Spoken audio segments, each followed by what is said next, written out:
And the Yoga Sutra is very clear. If I can observe it when it's in the Tanu state, I'm choiceful.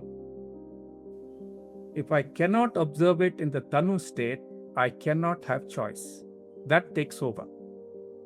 Yeah, so I become a slave, in a sense, of my Chitta rather than me being larger than my Chitta and observant and choiceful in the world. So that is when Bhoga takes over. A real difference between the Indian psychology and the Western, Indian psychology and the very individualistic understanding of psychology.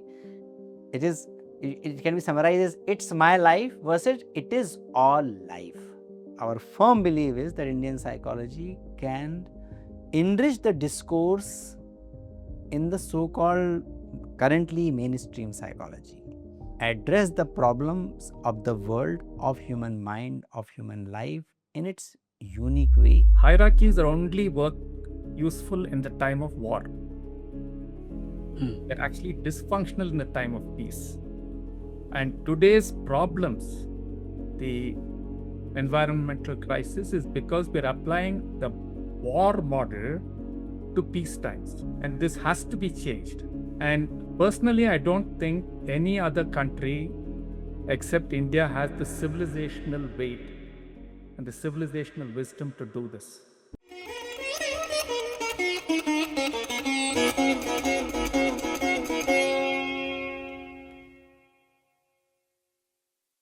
Sir, you have been working on Chitta Vidya and you explained how it all started. Uh, it would be great if you could tell me like how has this benefited people.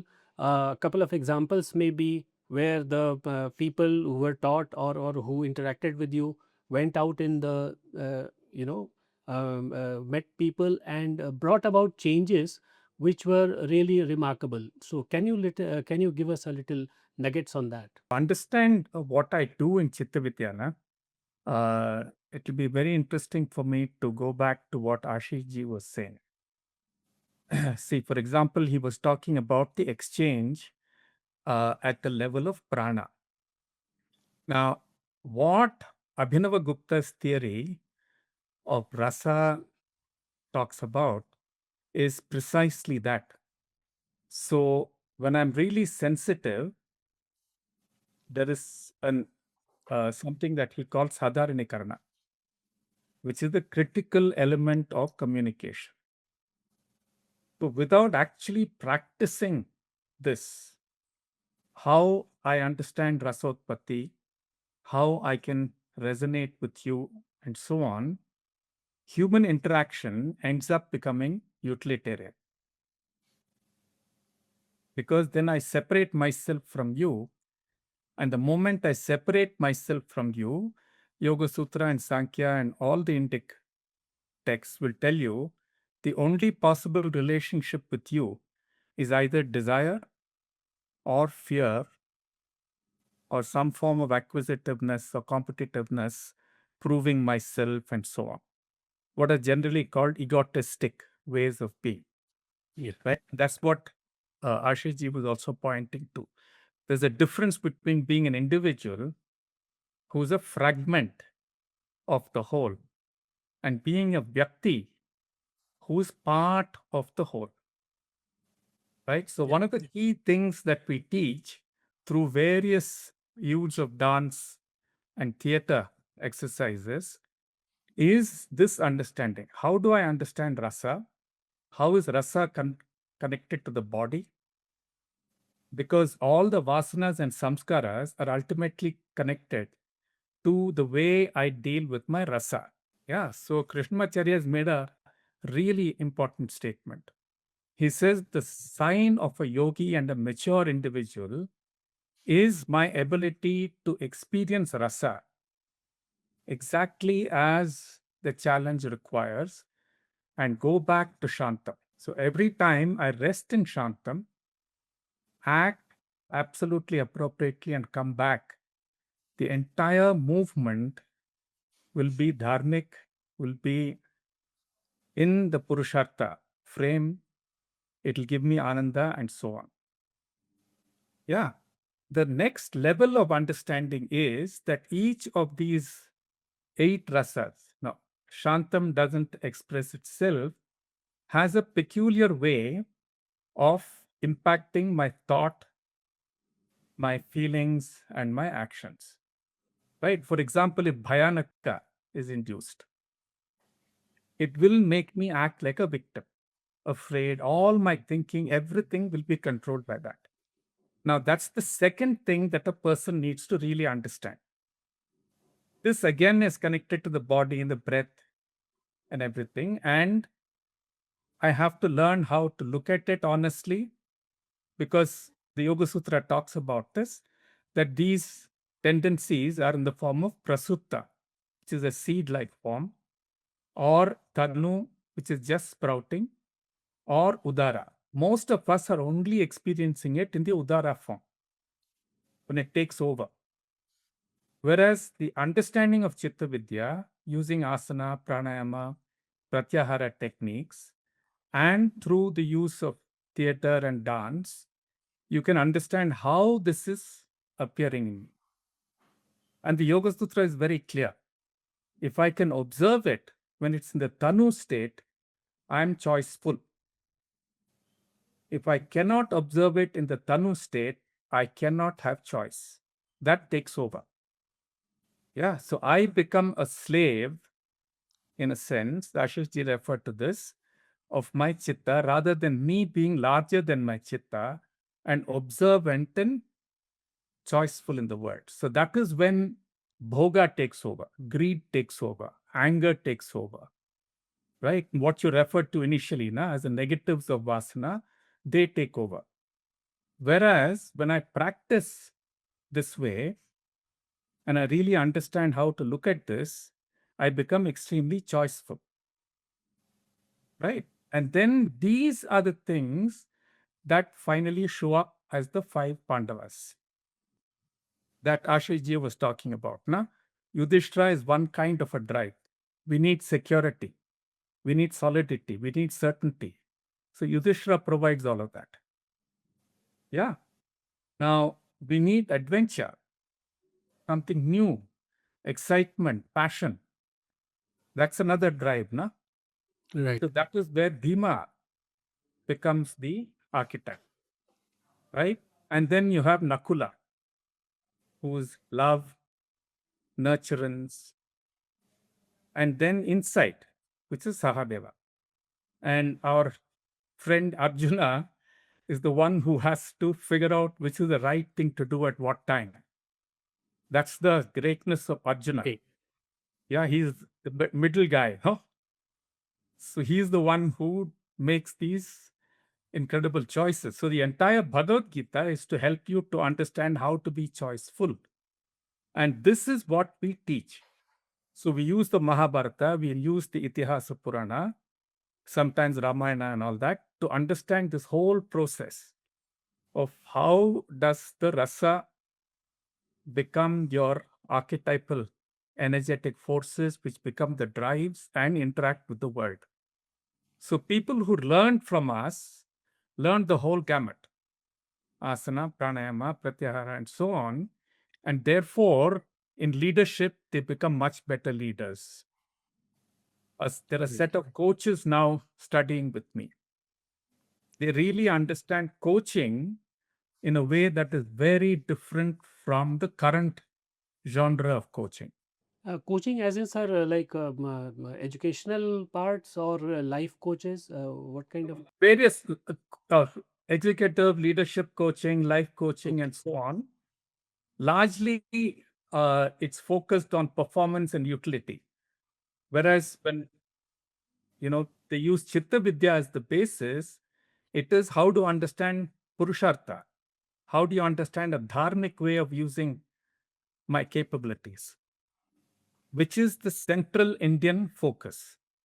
Yeah, so there are thousands of people have studied this and worked with what have done, several leaders, and most of my work has been for decades in organizations. In the same organization, I've worked for very long periods of time.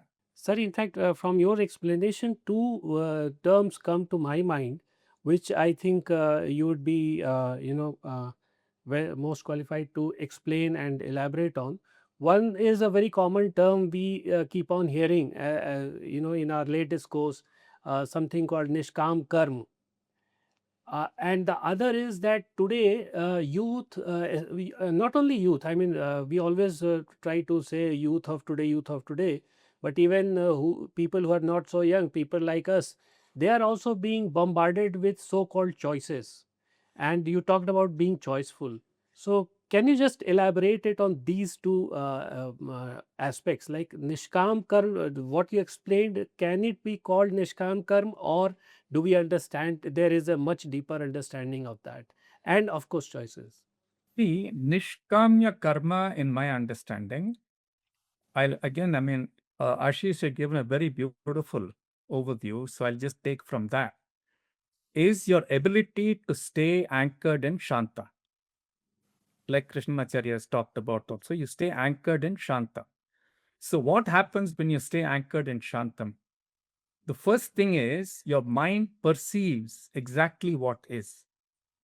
So, the first objective of Chitta Vritti Nirodha is to perceive what is. It's called Tatsta Tadanjanata. Exactly what is, I perceive. So, the moment I perceive what is, both about me and about the world, I have to be intelligent. I have to be dharmic. I cannot engage in himsa because hurting another hurts me, hurts the world, right? They call it enlightened self interest and so on. So I have to live well. I can't be living well if I belong to one organization, right? What's the best way of having energy in the organization? All of us really help each other. We don't hurt each other, right? So I have to spontaneously act in a way that is oriented towards this mutuality, right? So, Nishkamya karma is simply this being able to be anchored in Shantam, perceive exactly what it is, and act what I should. See, you shouldn't forget that at the end of the Bhagavad Gita, Arjuna has to go and fight. Yes. Now, if he gets angry, he cannot perceive correctly. If he becomes desirous, he thinks, oh, okay, I'll become a king at the end of this. Nah, it's like a batsman saying, I'm going to score a century when he's still settling in, right? You have to look at the Right. ball, hit the ball, Exactly. right? You can't be thinking of consequences, right? So that is what happens to Arjuna. He goes into what is called sannyasa yoga, which is nishkamya karma. It doesn't mean he has no feelings. Imagine your enemy is attacking you. You have to be aware. You have to have the right amount of balance between courage and fear. All that is included in nishkamya karma. Yeah, it's not a meaningless space where you have no desire at all. No, you have Exactly. dharmic desire, but it's not the vasana based thing. It's not samskara based. It comes from intelligence. It comes from a sattvic anchorage. So that is nishkamya karma. I think, sir, sorry to interrupt you. Within Mahabharata and the war, there was a time when Arjuna lost it a bit again when Abhimanyu was killed, and he promised that he will kill Jayadratha by the day end. And Krishna told him that this is not something you should have promised at the outset. Exactly. So And that is theory. described in the Gita clearly, na? Yes. How the whole process of how the mind gets disturbed and so on. Right. And sir, about choice. See, that's where choicefulness comes, no? If I can Mhm. see exactly what is, I can understand. See, avidya is described very beautifully in the Yoga Sutra. It says, when I don't know the nature of time and I take that which is temporary as permanent, I don't know the nature of things. I take ashuchi as shuchi. I don't know the nature of experience. I take dukkha and sukha and confuse the two. And anatman, yeah, I don't understand the real nature of life. As long as this confusion happens, where can there be a choicefulness? I will only be dictated by samskaras and vasanas, which are negative. So when I can see clearly exactly what is what, and intelligence is where I'm acting from, I will make the right choices. Professor Pandey, I would like to come back to you and talk about social psychology in India, which I feel we have probably ignored for far too long. And we have somehow borrowed or tried to interpret or define or express our problems in Western frameworks. So, what is the social psychology part within the Indian psychology system? We need to recognize that human being is not considered separate or individual in the society. Individual is Vyakti is part of samasti, samasti is constituted of Vyakti, and that has emanated from Parameshti, that is the basic assumption. So, our relationships with the other human beings, our relationship with the nature are all decided, uh, our relationship with the nature and the human being are also determined based on this assumption. So, uh, there is a notion about Panchmahabhuta which says that my relationship with the world is of like a debtor and to whom I need to repay. So, the connection with the Vyashti and Samashti is like a small system and larger system. A small system emerges from the large system, it cannot fully understand the large system, and it has to constantly enact for the interest of the larger system, because then only his own existence in the larger system can exist. That is a conceptual part.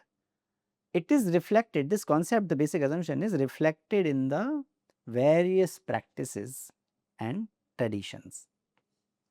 The most immediate example comes to my mind, and if the viewers need to know more about it, if viewers are interested to know more about it, they can visit dharmawiki.org, which is also an IIT Bombay's project to explain the Indian concepts in a scientific way with proper references, and by quoting the original text of the Indian wisdom. So, just for the reference I shared this. The immediate example is of sanskar, 16 sanskar. 16 are more popular.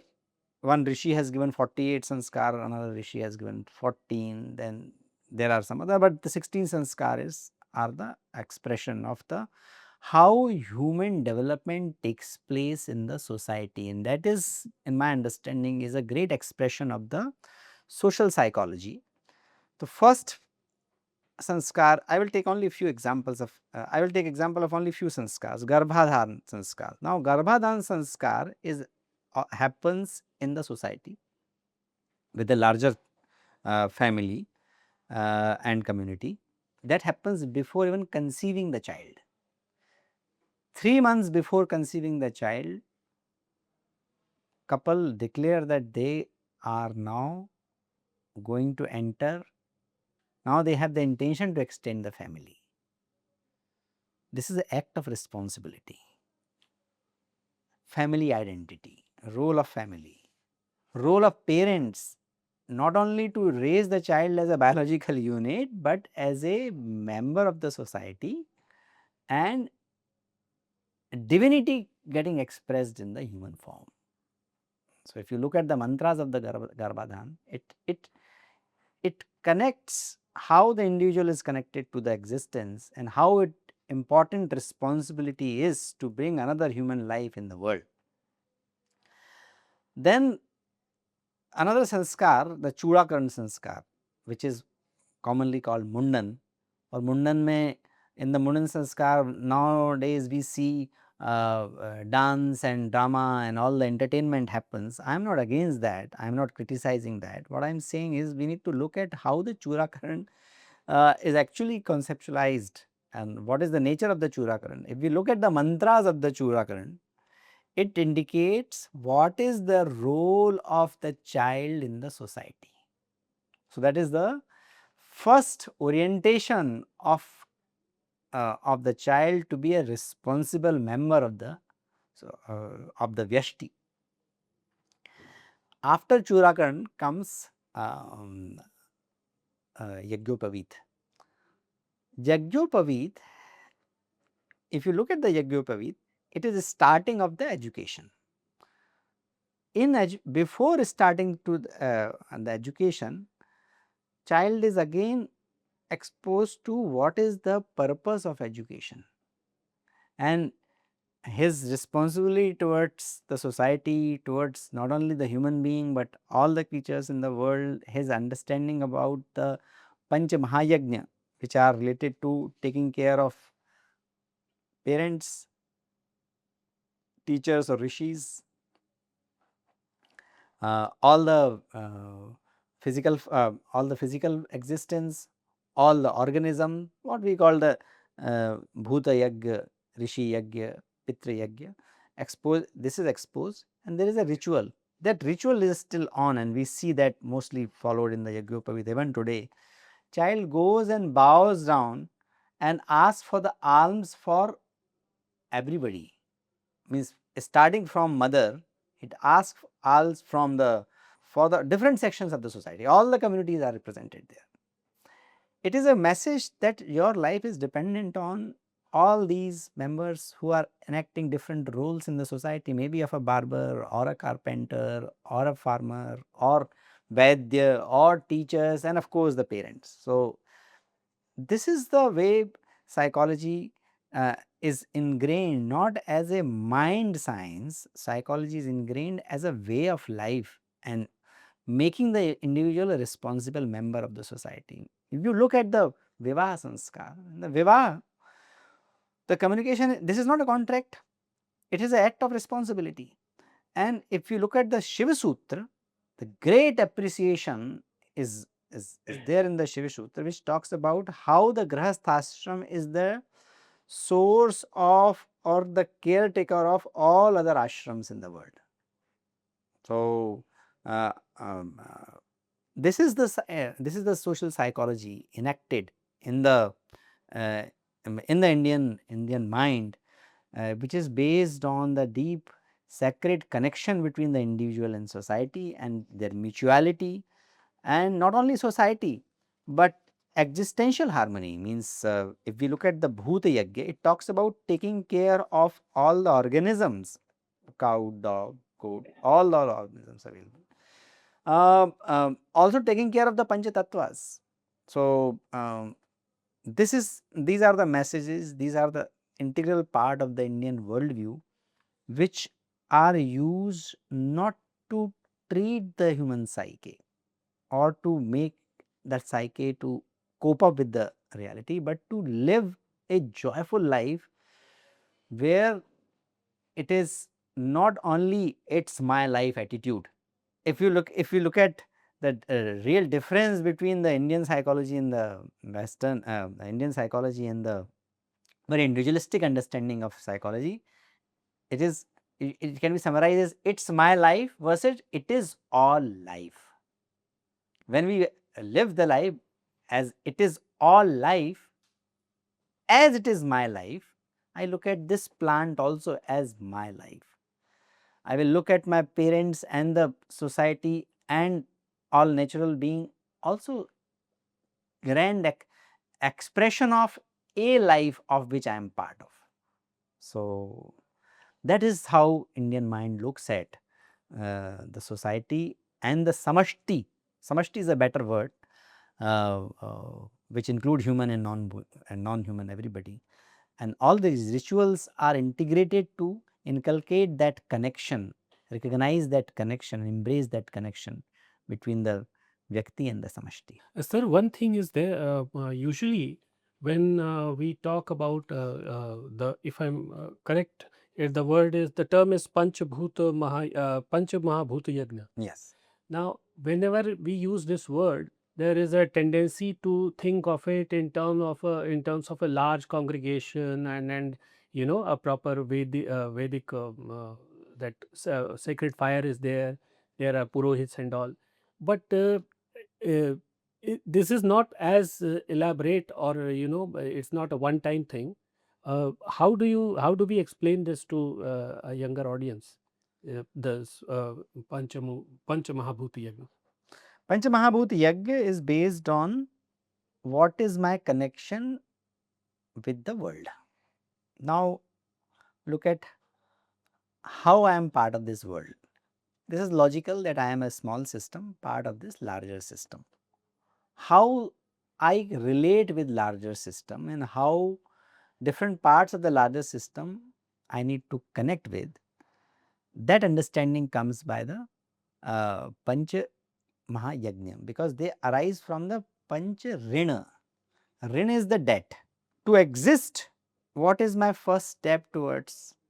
To exist, my first debt is to my parents, because they have brought me to this life. Now, I am using English, I am using some language, I am learning things to carry on in my life. I have not learned myself. I learned myself, but that learning also imparted by external sources, others, so called others. So, I am indebted towards them. From there comes the concept of Rishi Rina. Then comes, if I look at my life, it is dependent on other human being, not only my parents, extended family, other members of the society. That is called Nararin. Again, I am not only affected by, my life is not only dependent on all these, but also all the animals, starting from ant to cow.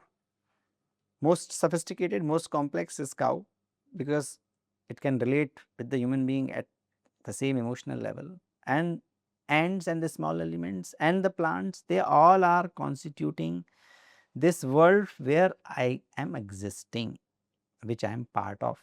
So, that is why it is called Bhuta Yagya and Bhuta Rin. So, all these Rinas have to be repaid. How do you repay?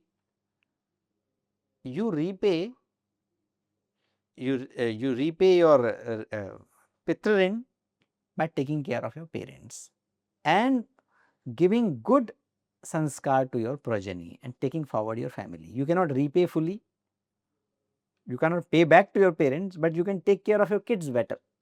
So, that is the raising family, that is why it is a sacred duty. So, that is the Pitrin, Pitra Yagya. Rishi Yagya, if I have learned from others, can I repay that to others, to all my rishis and teachers? Little bit, but I can repay not by giving back to them, but I can give back, I can give forward, I can do that knowledge creation, spreading it by spreading it. So, that is a Rishi Yagya.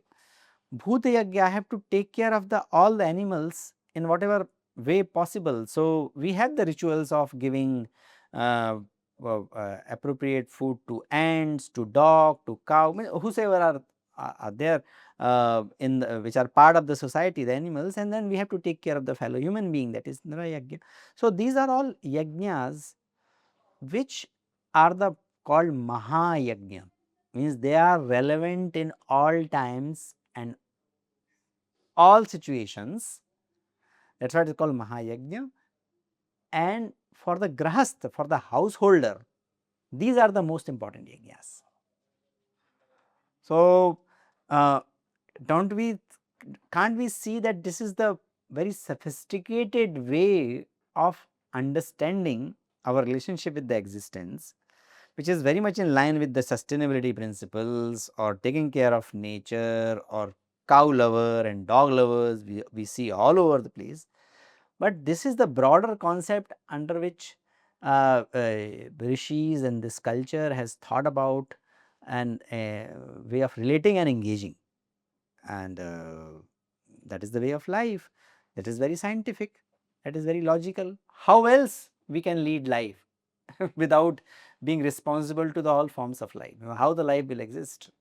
Raghu sir, you have written a large number of books. One of the terms that caught my attention was the Tensegrity mandala. It's the organizational development and alignment, and the Tensegrity mandala, which seems to be some derived from integrity or something to me. But if you can explain it, I think it will be great for us. Very interesting, na? How Ashish ji is giving a segue to whatever questions you're asking me. That's very interesting. See, it started with the whole problem I was having when I was asked to work with organizations, because organizations are built in a uh, as a hierarchy, right? Whereas the actual reality on the ground is almost like the Panchbhutas and the five Pandavas I was talking about. Na? There are actually five forces which together come to create an organization. Yeah, so what are these five forces, right? The first force is the pull or the need of a customer. And somebody who is a business person says, hey, there's a need for a customer. Let me, satisfy this need. So an entrepreneur comes in. So that's the power or the pull of a investor. Now, this cannot be worked with without technology. And all of this needs people. So if you look at it in a sense, you have the Yudhishthira thing, which is creating structure and so on. The Bhima, which is going out into the market. You have the Sahadeva energy, which is the thought and so on, and the Nakula energy.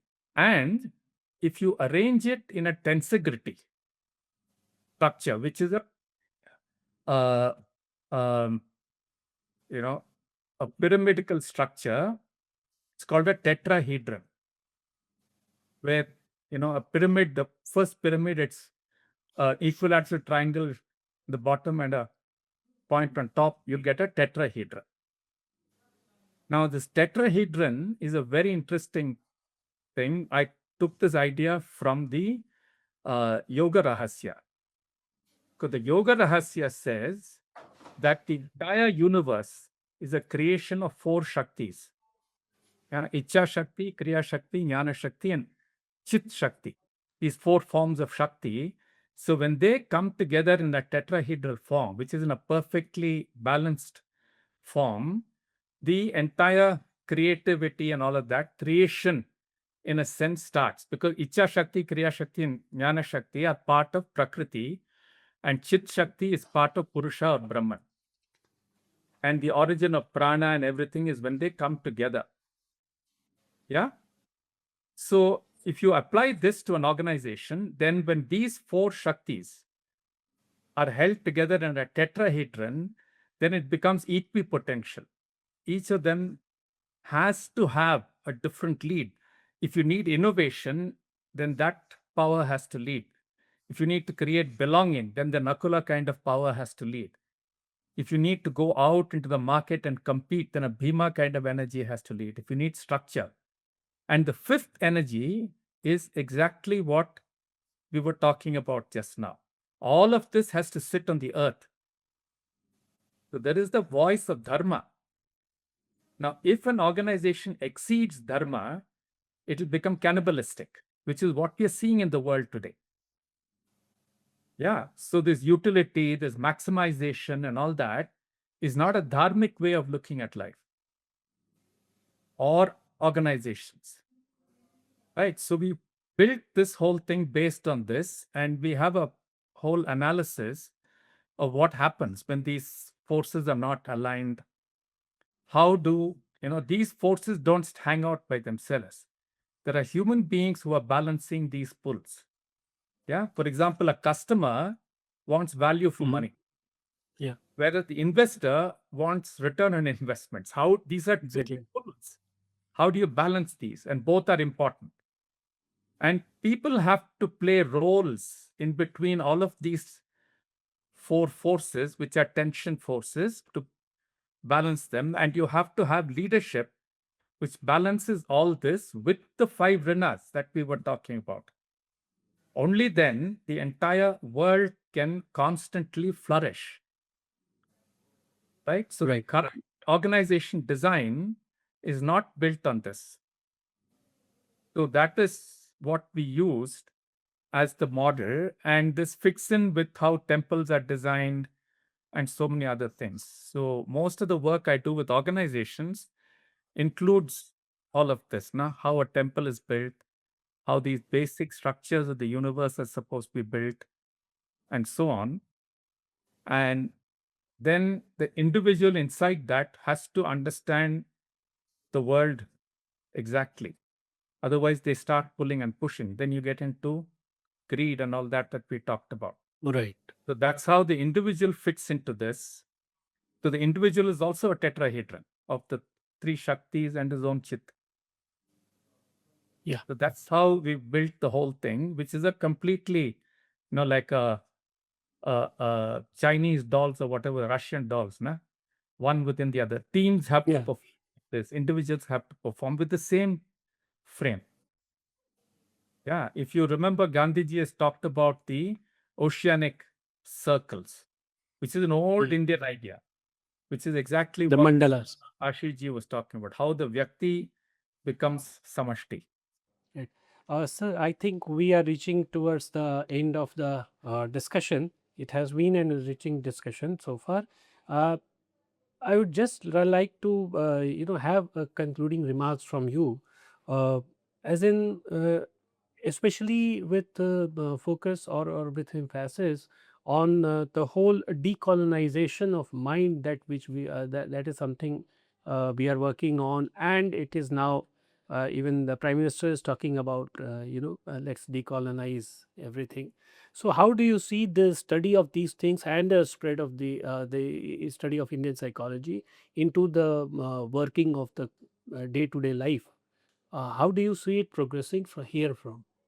This is very important question about decolonizing the not only psychology but all the fields. And interestingly, the decolonization word and the sincere effort started in the literature. The English literature, uh, in my understanding, in my reading, is the first academic stream where the serious efforts of decolonization happened.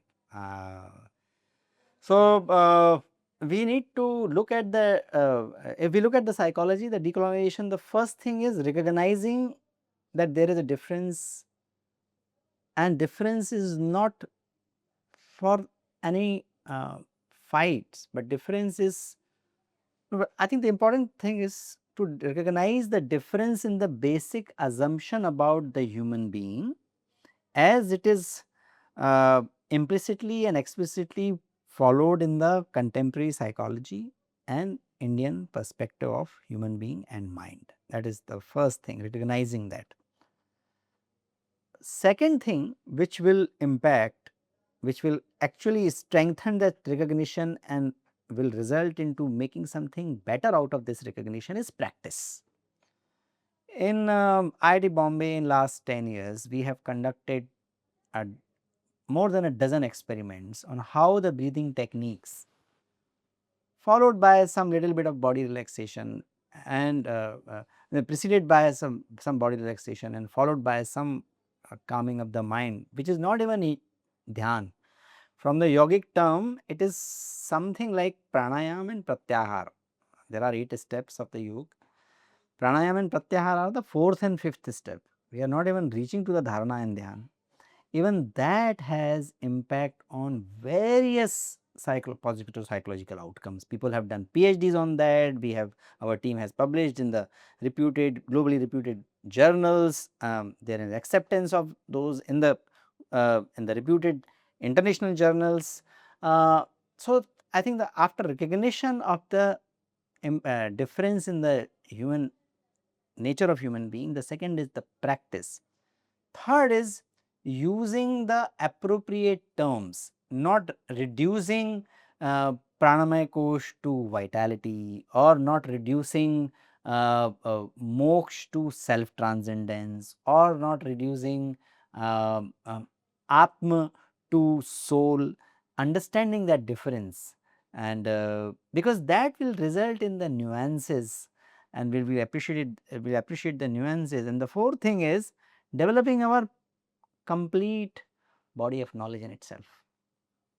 Meaning, looking at creating the courses and the books which are primarily based on the Sankhya or based on the Vedanta, looking at the current challenges and problems, examining those problems and proposing the solutions. So, fifth is like developing our experiments, doing it in a broad scientific perspective and bring it to the world, and after that we have to make it useful. So, sometime we have to probably productize it, we need to convert those in the form of a consumable knowledge of the masses.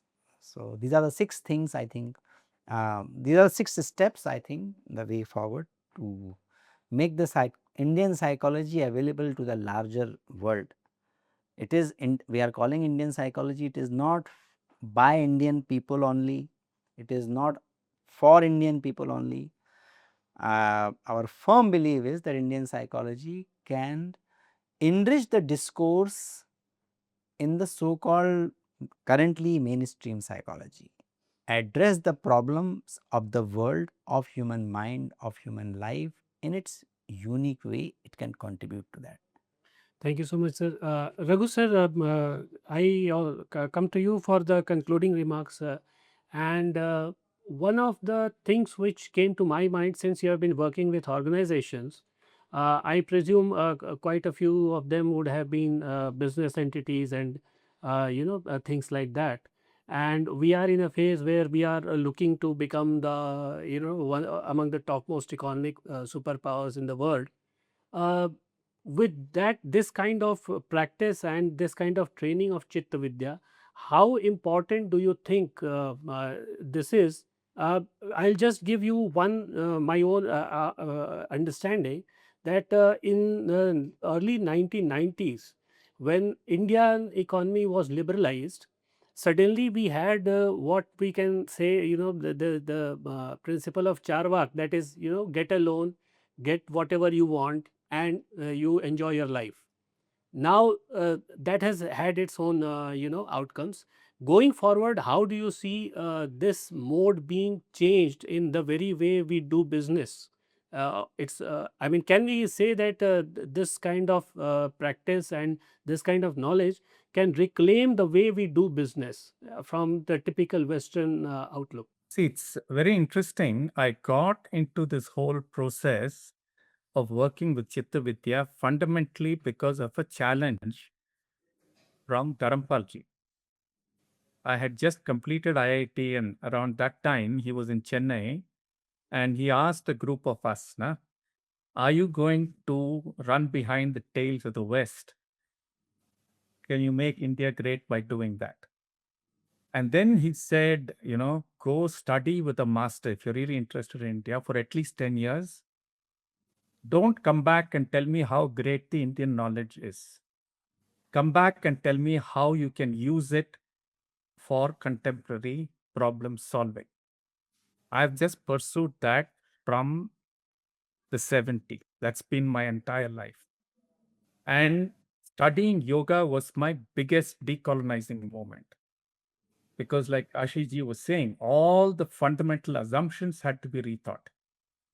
And luckily for me, there were a few enlightened CEOs who knew what I was doing and backed me up completely. Yeah, I must mention Mr. Subaya, who was heading the Murugarappa group, and Mr. Ramadurai, yeah, and also the Handas and all that. These were people with whom I worked for a long period of time. They allowed me to do what would be called generally action research. Yeah, take an idea, discuss it with them, apply it, and come back. So all this tensegrity, everything I developed through this kind of a thing. Yeah.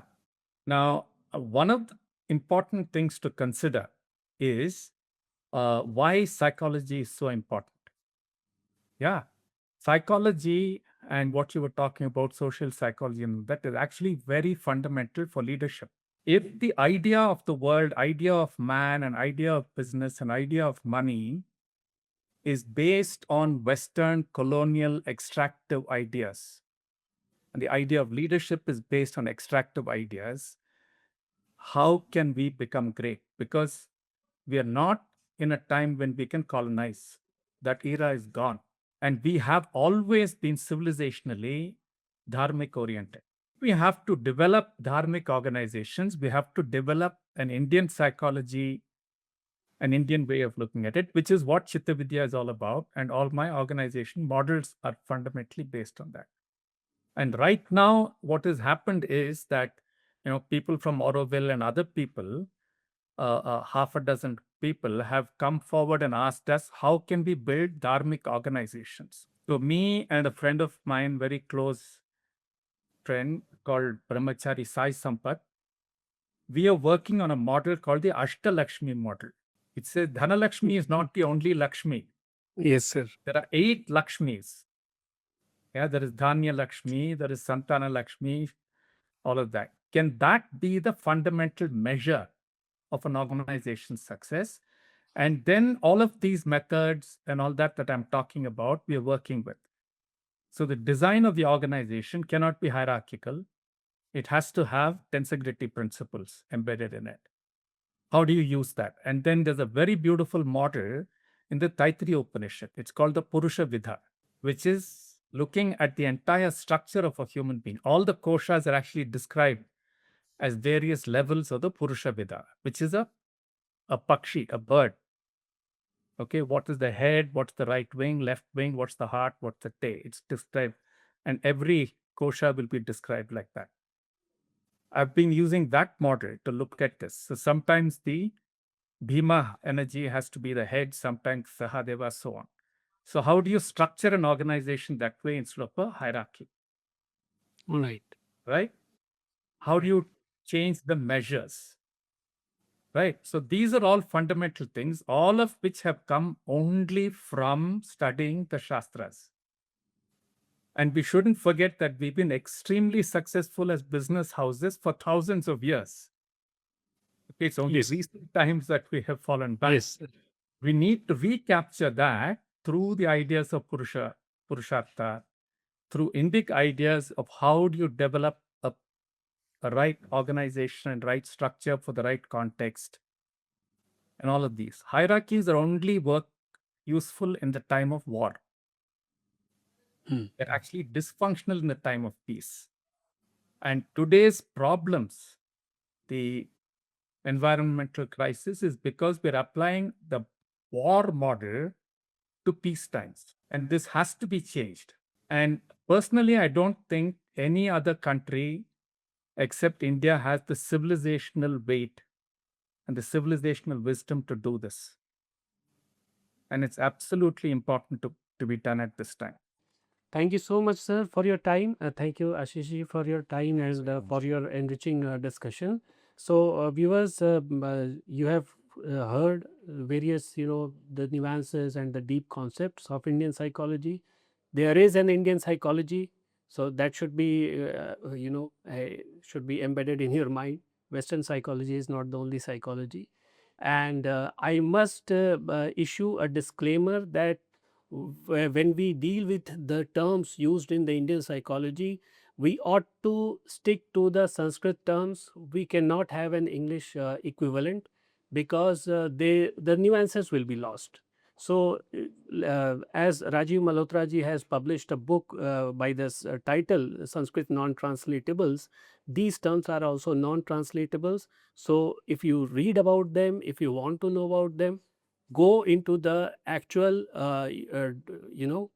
actual definitions and learn from the teachers who know. Do spread this as far as possible because that is the way to go ahead, as both our guests have informed us and enriched us. Thank you so much. Thank you, sir. Interesting.